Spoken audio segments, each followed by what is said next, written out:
what do we have here, boys? We have Sunken Temple and Phase 3. Is this by Ebonheart? Let's see what we have here. Sunken Temple and Phase 3 is amazing. I'm looking forward to Phase 3. I'm looking forward to see what other gold grinds we can discover. I'm looking forward to see what kind of loot we're going to have on the new dungeon, which is probably going to be Sunken Temple 20-man. Every warrior, dragons and adventure, the complete vacation package sponsored by Agron and the SOD development team. Welcome I like them. to Sunken Temple. One of the least iconic and most forgotten dungeons in World of Warcraft, and also one of the most hated. I mean, who doesn't want to delve into Hakar the Blood God sex dungeon, deal with its winding corridors, its multiple floors, your party members constantly getting lost, and you spending 2 hours to complete this god-awful experience. Getting a group together for this place was a nightmare after the leveling experience was done, and it was a place you ran a handful of times for quests and then promptly never touched again. Even its epic weapon was quite honestly dog shit. As far as this dungeon design went, it's a basement within a basement located in a swamp located in Azeroth's armpit. When Cataclysm revamped the world, they literally made it so Is it just me that I like this place? Like, it was one of my favorite dungeons. Like, whenever I went there for the first time in vanilla, it was an adventure. We barely cleared only like the mini bosses, and I think we killed some of the drakes. Probably didn't even kill the last boss. And I thought it was like, I felt like in Indiana Jones movie. That's how I felt. It was an adventure. You hated it? you skipped to literally the last part of the dungeon and only had to do, in quotation marks, the not so bad part of it. They literally scrapped over half the dungeon. Even their revamped version of this place wasn't good. And it's precisely because of that Shrek's vacation home is being brought to our attention in Season of Discovery. As much as I wanted Scarlet Monastery and Sally Whitemane's thighs to take a heavier place in my life and around my head, it looks like we're going to Dagobah? However you say it, except there is no Yoda, just trolls. Unless you consider Hakar and Yoda to be... You know what, never mind. Getting back on track, Season of Discovery seems to be of the mind to revamp the least liked places in classic WoW and give it some limelight. Make it an experience you have to enjoy and make it an actually enjoyable experience for the most part. And what's the least done dungeon in the level 40 to 50 range? It's not Zul'Farrak, or Maraudon, or Blackrock Depths. No, it's the Temple of Atal Hakar, otherwise uncommonly... I mean, BRD is probably going to be a 60 thing, isn't it? I don't think they're going to revamp BRD. Who knows? I think they should revamp all the loot at level 60 dungeon. And maybe some boss fights as well. Known as the Sunken Temple, and it's essentially all but confirmed that it's going to be the level up raid for Phase 3, which is both beautiful and tragic all the same, because I have many memories about Sunken Temple. I'm actually happy that it's Sunken Temple during TBC back in the day, wasting 6 hours in there, my group falling apart and never actually finishing it. Now, was that the game's fault? No, it's because most of us had no idea what we were doing back then. It's beautiful because we get to actually make use of a dungeon that's a do once and forget location and actually breathe life into it. It's terrible because it's honestly a terrible... The weird thing is that the design of the dungeon, it's really nice. The art inside, the availability of bosses, there are many rooms, it's like a labyrinth, right? So it does make sense to make a raid out of it. I think it's much better to make Sunken Temple compared to Zul'Farrak, for example. Zul'Farrak is just like streamlined, doesn't have a lot of secret rooms. It's not like so mysterious underground. And this gives us a good opportunity to discover it fully. You know what I mean? Even when I was doing Hardcore Challenger or playing normal Classic, a lot of people didn't know how to do Sunken Temple. The Mountain, thank you very much for the Twitch Prime. I appreciate that. By the way, we're doing this live on twitch.tv/frostadamus. You can come, guys, and watch it live as well. And if you're here on YouTube, just leave a like and subscribe as well. Ring the notification bell. So it's a good opportunity to learn this dungeon. Even in Classic launch, the bosses downstairs, we weren't able to open.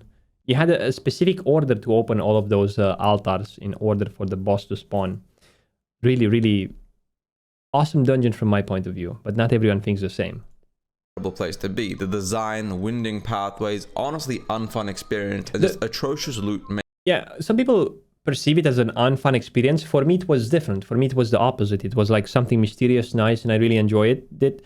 And I think this is a good opportunity for the people who actually put a lot of work into those dungeons. Dungeons like Uldaman, dungeons like Sunken Temple. They put much work in those dungeons than they did in Molten Core, because Molten Core, it's much simpler than those dungeons. And finally, they get some sort of recognition. The work that they put 16 years, 20 years ago, now it's finally being recognized.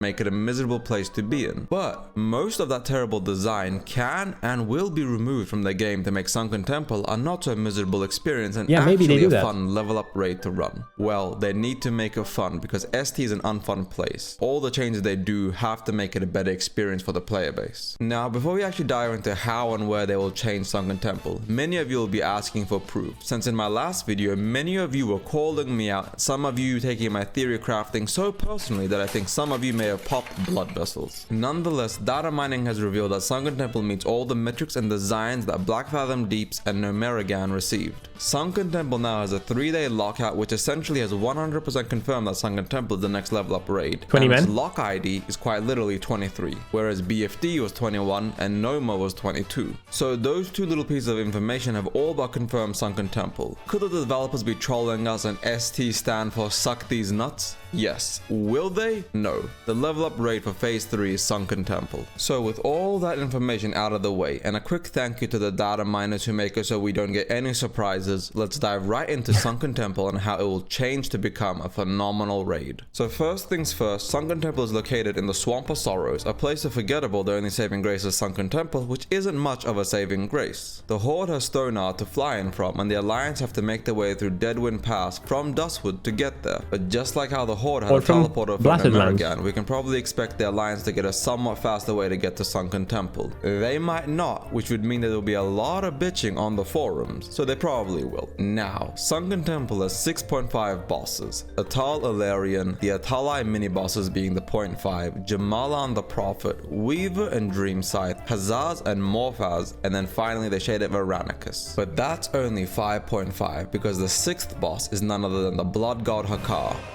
Well, actually it's the avatar of Hakar. He just failed to load properly, so we're fighting a what if of him. Now that we know the bosses, let's proceed with the tour that nobody asked for but I'm giving you anyway. Once you actually get into the instance, you're greeted with 2 paths. You have to take the lower one first and head into the Pit of Refuse, which is home to the first boss, Atal Ilarion, a hulking brute of a troll who is spawned only when you complete the puzzle where everyone in your group must click the shrines in order, and a very specific order at that one. This little dance is typically a headache for dungeon groups and someone inevitably fucks up, meaning that you have to start from the beginning. After you're done with it, Atal Ilarion spawns in the center, so you then make your way down and begin the fight. Atal Ilarion, like most dungeon bosses, didn't have a lot of mechanics because back when vanilla came out, most content had to be easier because 90% of the player base was playing on 10 FPS and 300 MS. Nonetheless, like all level up raids, the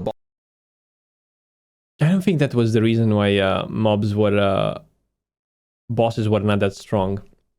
I think the skill ceiling for general players, people were just getting into PC in 2005. They didn't know exactly, like brain was like, okay, press 1 button, press 2. Which spell I used to have? Heroic Strike, what was that doing? I don't know, let's press this one. You know, people like are gamer gods. Back in 2005, to be a gamer god was like rare. Not everyone was a Kungan.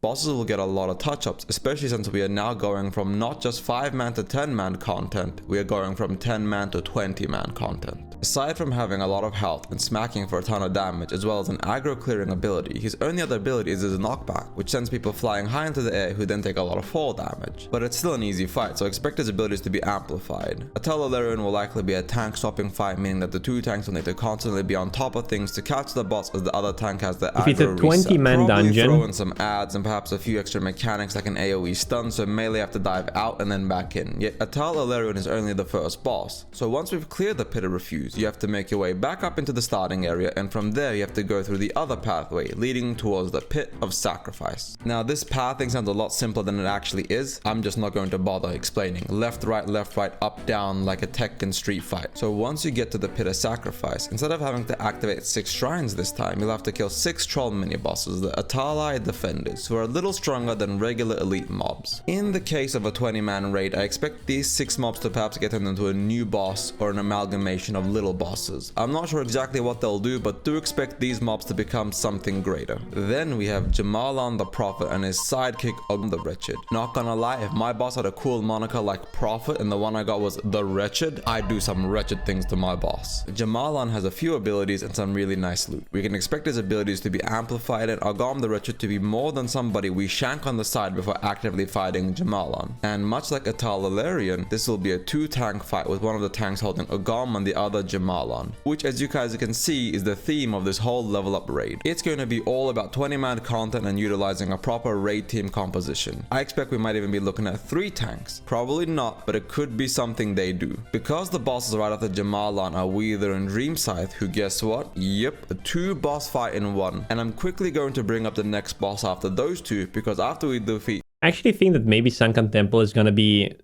harder to do than BFD and Nomor. Slightly harder, because we're getting closer to level 60. But at the same time, I think it's going to be cleared from the first hour, first half an hour, first day.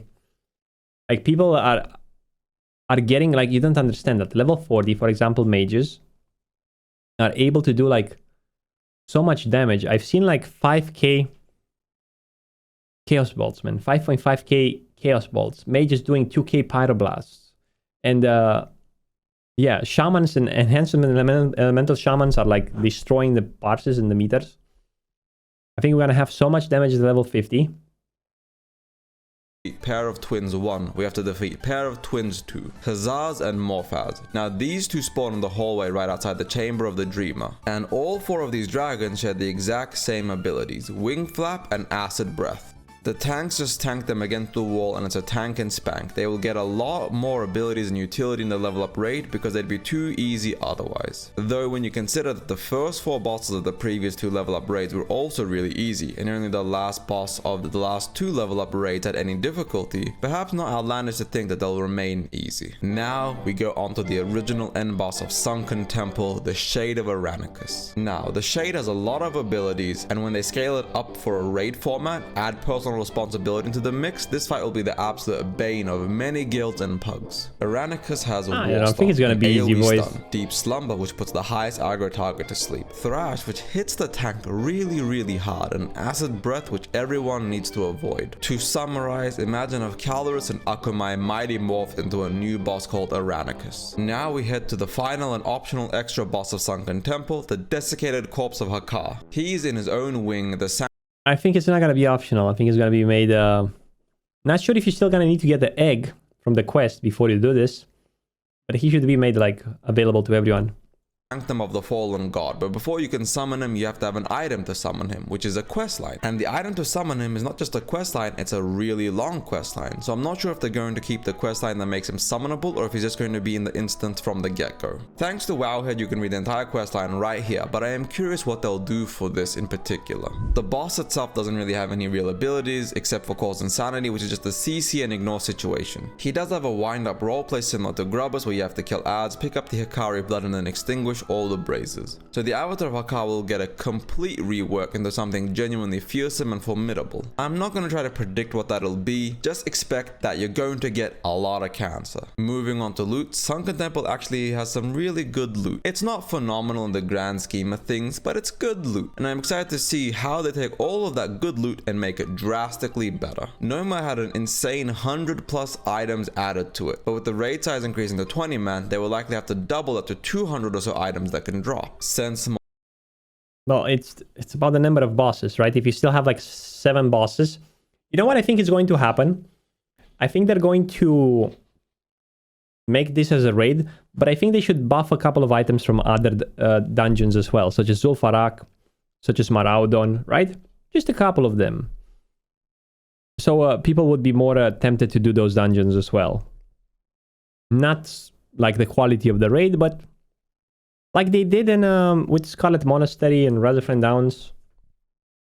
Make people want to raid those as well. More players means more mouths to feed, so you know the drill. The final point to cover is quests, and Sunken Temple has a lot of them. The Alliance has 2 exclusive quests, and the Horde has 3, with there being 5 neutral quests that both factions can pick up. Lots of chain quests. On top of that, every class's level 50 class quest is inside Sunken Temple, so expect maybe a buff to your class items at Sunken Temple being redone and remastered. Or maybe not at all. We'll find out soon enough. Now that we've covered everything though, I can say that Sunken Temple, for all its downs, and there's a lot of them, is actually prime real estate to create a massive and exciting raid experience. There are very few locations as despised and unfun as Sunken Temple, so I'm excited for this massive change and for phase 3. And in terms of PvP, which I haven't forgotten about, it does look like we'll simply get more things added to the Stranglethorn Vale PvP event. Perhaps more Hakar related things and maybe a few things to tie into Arathi Basin. I can't say for sure that they won't add a whole new PvP event zone, but if they do, it looks like it'll have to be Hinterlands to tie all the troll stuff together. So expect an expanded upon STV event with perhaps more loot and more things to spend your gold and your STV blood tokens on. If you enjoyed the video, subscribe and like to support more extensive copium by yours truly. Thank you all for watching. Ebenhard out. Ebenhard. Nice video. Sunken Temple in phase 3. I think it's a decent choice for the raid. They had options between Zul'Farrak. They had options between Maraudon. Maybe even BRD. BRD would have been cool though. It's kind of a lot of work. Imagine a raid in BRD at level 50. It would take like still hours because the dungeon is just like you get lost in it. But I think Sunken Temple is a good call. Let me give you a link from Ebonheart. Voila!